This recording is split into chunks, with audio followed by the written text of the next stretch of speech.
And I'm starting a second video, US 1 and Walton Road. Straight ahead, bearing right, maybe a half mile, is property clerk's office. You pay your taxes there. If you don't get it mailed to you or directly out of your mortgage, they have a veterans VSO officer that was stationed there for a while.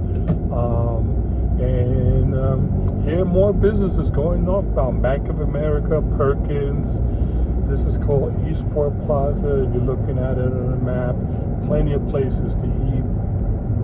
Burger King, Taco Bell, and then to the left there's newer places like Dairy Queen, and over here to the right is another Walgreens, and more medical plazas. There's plenty of places. If you want to catch 95, there's a crosstown parkway that was built, within the last couple of years.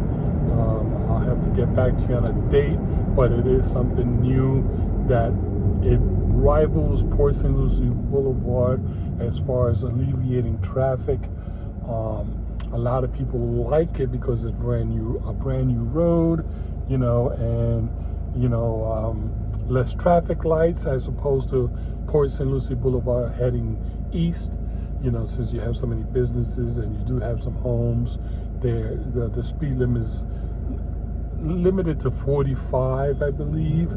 The speed limit. This is called Village Green and US 1. Again, plenty of businesses. I had my pool built by Pools by Greg. I just saw the truck go by, so it reminded me. A lot of car repair, car straightening, body work guys in this areas. I think there used to be an RV place to fix your big RV camper, maintenance or fixing whatever you needed. And I'll call out some more businesses as we go by. But plenty of places to work, plenty of places to shop, plenty of places to get services done. Let me see, on this plaza is the Dunkin' Donuts, there's a muffler shop, collision center. There used to be a car wash here. I think it's still not.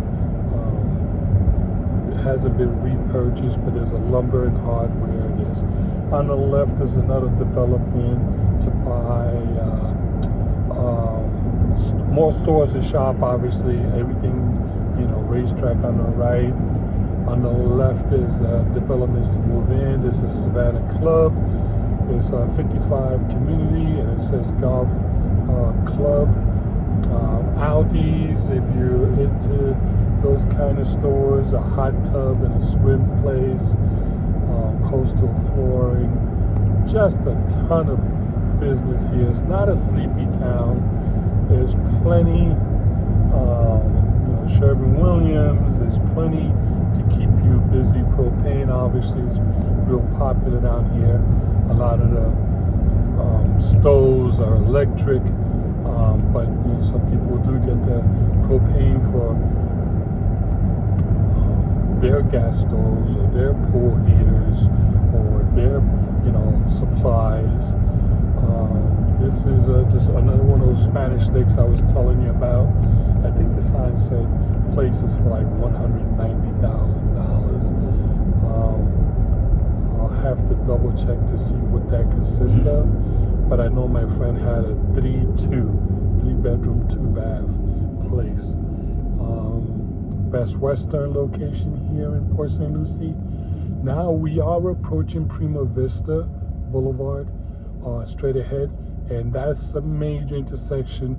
If you were to make a left from US 1 here going west, it would take you over into that Bayshore area that we passed on St. Lucie Boulevard, but you would go over a bridge, and then Prima Vista would turn to St. Lucie West Boulevard.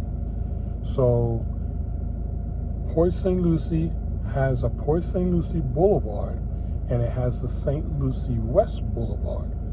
But they're within the city of Port St. Lucie, which is within the county of St. Lucie. So a couple of St. Lucie's you have to get used to make the distinction. You know, in the beginning you're going to get one mixed up with the other, but no, it's not a giant town. And if you were going left there, you would go right before 95. You would hit Peacock Boulevard, and on Peacock Boulevard you would make a right to get to Mets Stadium. If you're a Mets fan, they have their Class A. I think somebody said it might be lower Class A, but it's Class A baseball, and a lot of the professional players come there to rehab. They have their rehab facility there, since the weather down here is, you know, great. And some guys keep places for their when they come for spring training and stuff like that. They either have family here or they have short-term rentals that they take advantage of. I am pulling into my physical therapy place, so that'll be it for this video for now. But hopefully I've given you a pretty good idea how a town is. It's a great town, you know, based on value, based on avoiding New York traffic and all that stuff, and you know, Palm Beach traffic. I mean, there's places in Florida here that it'll leave you amazed at the amount of traffic they can generate. Okay, until next time, we'll talk again.